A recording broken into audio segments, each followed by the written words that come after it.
Hello everyone, hope आप लोग अच्छे हैं। Welcome to Mamta classes. आज हम लोग डिप्रिशिएशन का नया टॉपिक पढ़ेंगे और वो है रिटन डाउन वैल्यू मेथड से डिप्रिशिएशन चार्ज करना। इसका ऑल्टरनेटिव नाम भी हमने बताया था आपको।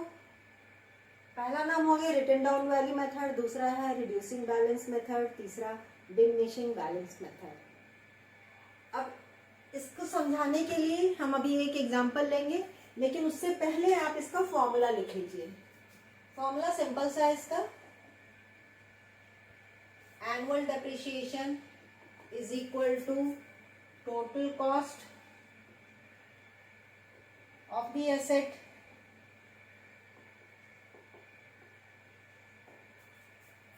Into rate of depreciation upon 100। बस सिंपल सा फॉर्मूला, जो कॉस्ट है उसको डेप्रिसिएशन के परसेंटेज से मल्टीप्लाई कर देंगे तो आपका एनुअल डेप्रिसिएशन आ जाएगा। अब पहले डिस्टिंक्शन हम समझ लेंगे। स्ट्रेट लाइन मेथड से डेप्थ चार्ज करते हैं तो क्या इफेक्ट पड़ता है एसेट के कॉस्ट पे, और WDV मेथड से अगर चार्ज करेंगे, इसका शॉर्ट फॉर्म हो गया बेटा जी WDV, तो क्या इफेक्ट पड़ेगा।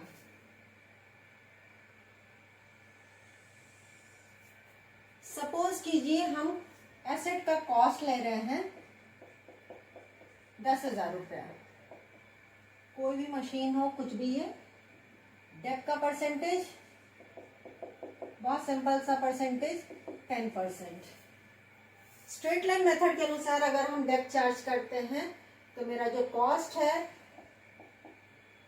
10,000 और 10,000 का 10% कितना होता है 1,000। तो पहला साल डेप्थ चार्ज कर दिए तो एसेट का वैल्यू कितना हो गया 9,000। फिर अगला साल डेप्थ चार्ज कर दिए 1,000, अब मेरा एसेट का वैल्यू बच गया 8,000। फिर घटा दिए 1,000, नाउ 7,000।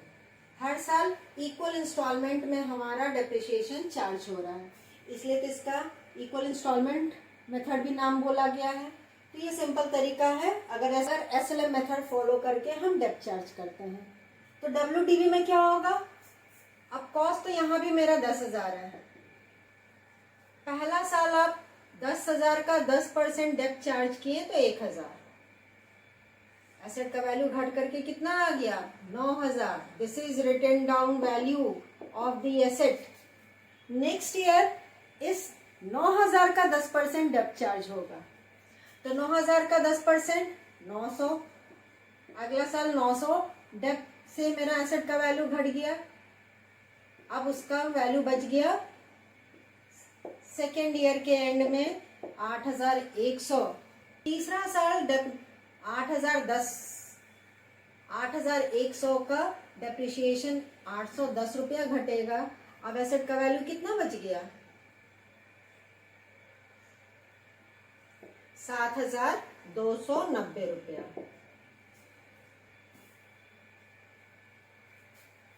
तो this is the way to charge depreciation.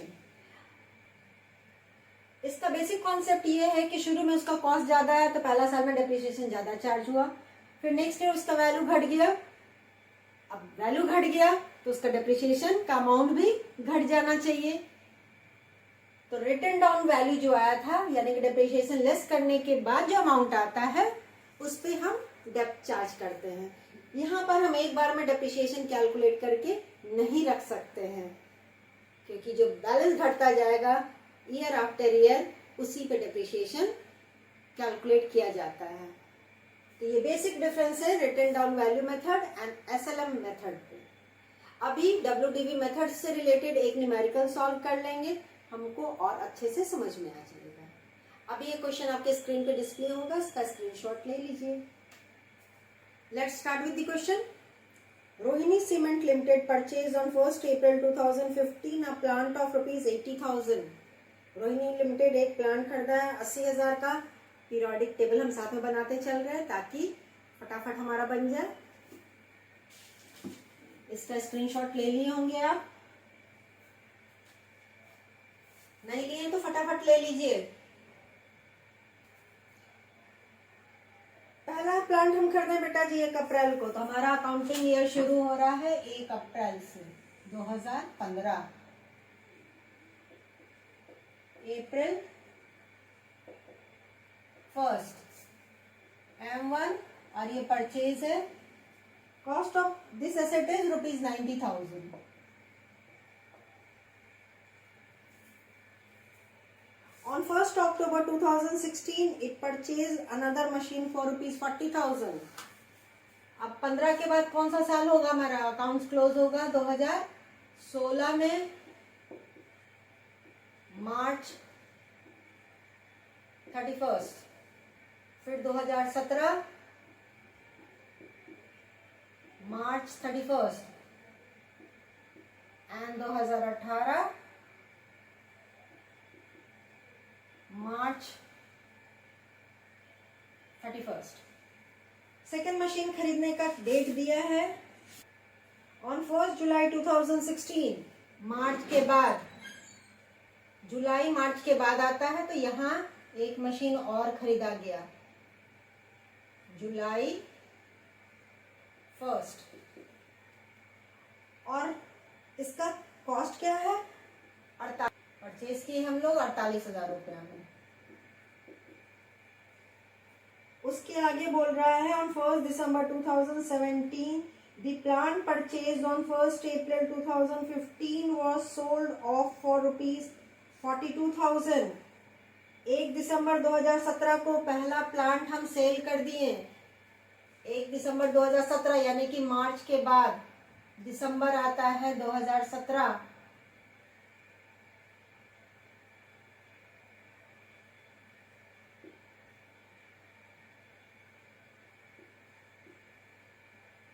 First plant हम सेल कर रहे हैं और सेल वैल्यू है 42,000 रुपीज। साथ में एक प्लांट परचेज भी कर रहे हैं, plant 3। This was plant 2 and this was plant 1। Not machinery, plant लिखा है तो प्लांट ही लिख दे रहे हैं। परचेज था, ये सेल है। और प्लांट 3 परचेज कर रहे हैं फॉर, प्लांट 3 परचेज किए 75,000 रुपीज में।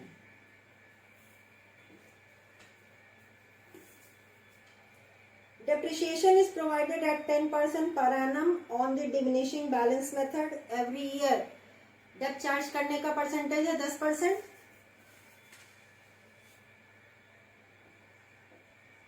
डेप्ट is equal to 10% per annum and WDV method। Show the plant account for 3 years। IGST is charged at the rate of 12% per annum on purchase and sale of plant। फिर से यहाँ पे GST आ गया, तो GST को तो हम ignore कर देंगे, ध्यान ही नहीं देंगे। यहाँ कुछ लिखा हुआ भी है, जस्ट हमको परचेज, सेल एंड डेप्ट का सारा रिकॉर्डिंग करना है। स्टार्ट करते हैं हम लोग। अब यहाँ पे हम डेप्रिसिएशन नहीं कैलकुलेट करेंगे किसी भी प्लांट पे, क्योंकि हर साल डेप्रिसिएशन का अमाउंट चेंज होगा, तो एक बार कैलकुलेट करके हम यहाँ पे नहीं रख सकते हैं। बस प्लांट अकाउंट,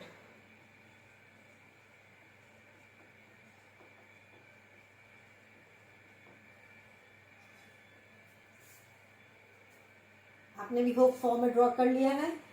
आप परचेज करें 2015 में, तो debit side April 1 to bank account. Concept तो आपको याद होगा, अगर खरीदते हैं तो डेबिट साइड, बेचते हैं तो क्रेडिट साइड। कॉस्ट है हमारा 90,000। 1 अप्रैल से चले, 1 अप्रैल से चलते चलते कहाँ पहुंच गए? 31 मार्च में। बीच में कोई भी ट्रांजैक्शन नहीं हुआ है इस फाइनेंशियल ईयर में। फिर हम लोग क्या करेंगे? प्लांट 1 पे डायरेक्टली डेप्ट चार्ज कर देंगे। तो 2016 मार्च 31 बाय डेप अकाउंट। आप फुल फॉर्म लिखिएगा, कभी भी अब्रिविएशन नहीं लिखिएगा। 90,000 का 10%, 10% कैलकुलेट करना बहुत सिंपल है बाबू मेरे, बस लास्ट का 1 0 हटा दीजिए तो आपका आ गया अमाउंट। 9,000। एसेट का वैल्यू कितना बच गया? डेप्ट लेस करने के बाद एसेट का वैल्यू मेरा बच गया, लिखेंगे क्या? By balance CD 90,000 minus 9,000, 81,000। Closing balance निकाल करके टोटल कर लीजिए, डबल लाइन से क्लोज।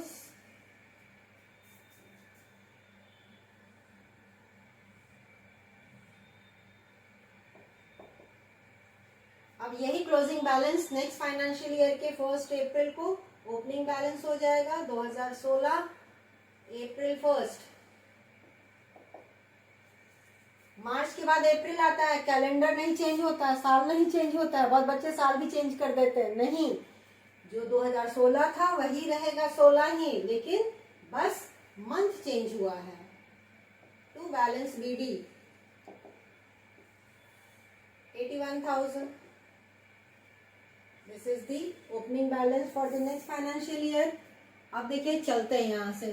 हमारी गाड़ी 31 मार्च के बाद 1 अप्रैल से चली हॉल्ट। 1 जुलाई को हमने एक नया प्लान फिर से खरीदा है, तो खरीद लेते हैं। July 1 to bank account and this is plant 2, 48,000। फिर चली हमारी ट्रेन 1 जुलाई के बाद, चलते चलते पहुंच गए 31 मार्च 2017। हमारा अकाउंट्स क्लोज करने का डेट आ गया 2017 मार्च 31। By dep account. अब पिछला प्लांट तो था ही, साथ में एक प्लांट और हमने इस साल खरीदा। मेरे पास 2 प्लांट हो गया, तो 2 प्लांट का वैल्यू घटेगा ना, तो 2 प्लांट पे हमको डेप्रिसिएशन कैलकुलेट करना पड़ेगा। Plant 1 P1 and P2। P1 का वैल्यू क्या है? ये तो P1 था। P1 का वैल्यू 1 अप्रैल को 81,000 था। 81,000 का 10% 8,100। 1 अप्रैल से चल के कहाँ पहुंचे? 31 मार्च को। पूरे साल हम एसेट को यूज किए, तो पूरे साल के लिए डेप्ट चार्ज हुआ। प्लांट 2 कब खरीदे हैं? 1 जुलाई को। यहाँ से लेके यहाँ तक 9 महीना होता है, तो हमारा डेप्रिसिएशन हो जाएगा 48,000 इंटू 10/100 इंटू 9/12। यही हम कैलकुलेट करके आपको समझा दे रहे हैं। 3,600 जोड़ करके बाहर लाइए, 11,700। अब दोनों एसेट का वैल्यू कैलकुलेट कर लेना है। Closing March 31 by balance CD carried down मतलब होता है P1 एंड P2। P1 का वैल्यू था 81,000। 81,000 के वैल्यू में से P1 का ही डेप्रिसिएशन लेस करेंगे 8,100, 72,900। लेफ्ट साइड के फिगर से राइट साइड का फिगर घटा दिए। P2 का कॉस्ट था 48,000 माइनस 3,600, 44,400। 1,13,300 टोटल कर लीजिए।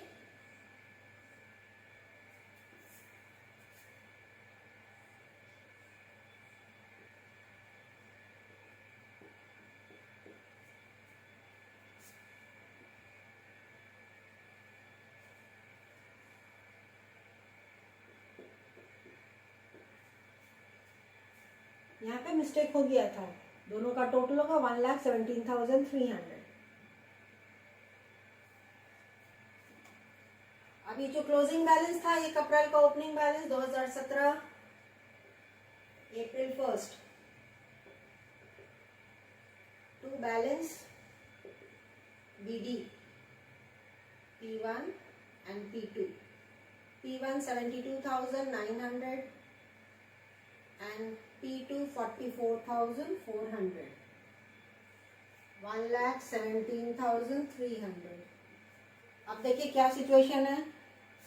फिर हमारी गाड़ी 1 अप्रैल से आगे बढ़ी, बढ़ते बढ़ते बढ़ते बढ़ते हॉल्ट दिसंबर 1 को। क्यों रुक गई मैम? अब देखिए, पहला प्लांट हम सेल करने जा रहे हैं 42,000 में, और नया प्लांट हम खरीदने जा रहे हैं 25,000 में। खरीद लीजिए पहले। थर्ड प्लांट खरीद लेते हैं हम लोग दिसंबर 1 को, to bank account, and this is plant 3। Cost of this plant is 75,000। चलिए, एक प्लांट बेचेंगे भी 2017 दिसंबर 1।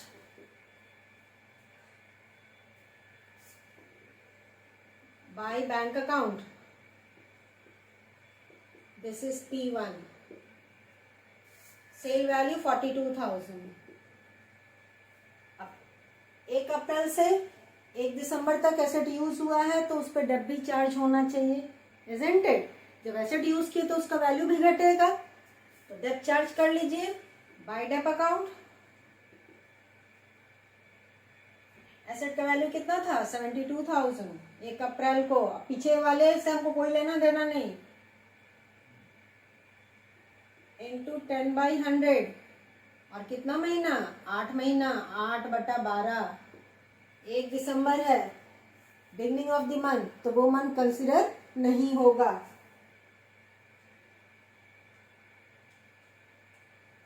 ₹4,860 वैल्यू था 1 अप्रैल को 72,900, और उस पर डेप चार्ज कर दिए 4,860। वैसे भी डायरेक्टली निकाल सकते थे, लेकिन मेरा काम है आपको समझाना। कॉन्सेप्ट क्लियर रहेगा तो अच्छी बात है। एसेट का वैल्यू 72,900 था 1 अप्रैल को, उस पर डेप चार्ज किए 4,860 रुपीज। हमारा रिटर्न डाउन वैल्यू कितना आ गया? हमारा रिटर्न डाउन वैल्यू आ गया एसेट का 68,040 रुपीज। और हम बेचे कितना में बेटा जी? मात्र 42,000 में। 68,040 रुपीज वाला एसेट सेल किए तो हमको 42,000 मिला है, कम मिला ना? तो there is a loss of 16,040 rupees. ये तो हमारा सेल वैल्यू हो गया। This is the loss. ये लॉस कहाँ ट्रांसफर होगा? Statement of PL, by statement of profit and loss, 16,040 rupees. अब एक प्लांट की कहानी खत्म। मेरे पास बच गया प्लांट 2, और अभी जो नया प्लांट खरीदे हैं, ये दोनों एसेट यूज होगा, और इसका डेप्रिसिएशन कब कैलकुलेट होगा? नेक्स्ट फाइनेंशियल ईयर के एंड में, यानी 2018 March 31 by dep account.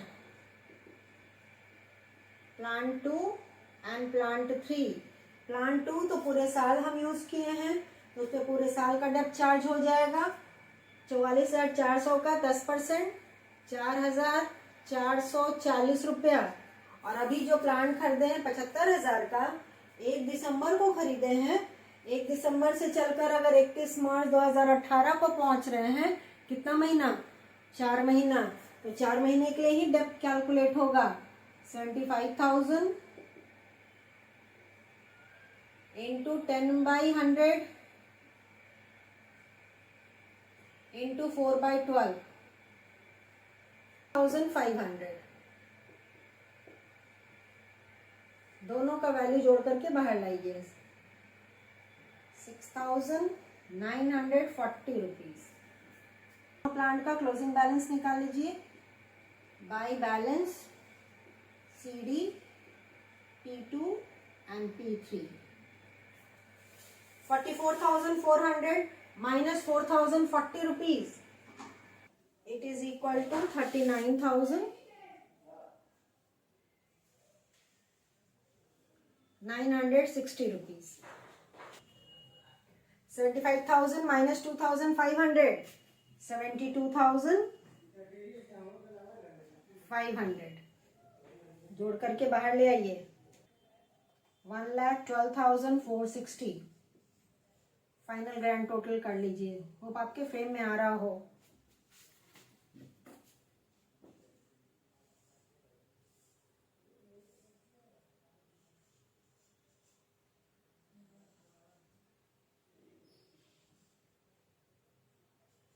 Grand total 1,92,300।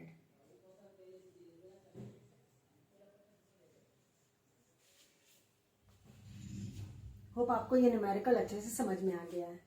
आज हमने एक सिंपल सा न्यूमेरिकल सॉल्व किया है। नेक्स्ट क्लास में थोड़ा सा कॉम्प्रिहेंसिव सॉल्व करेंगे।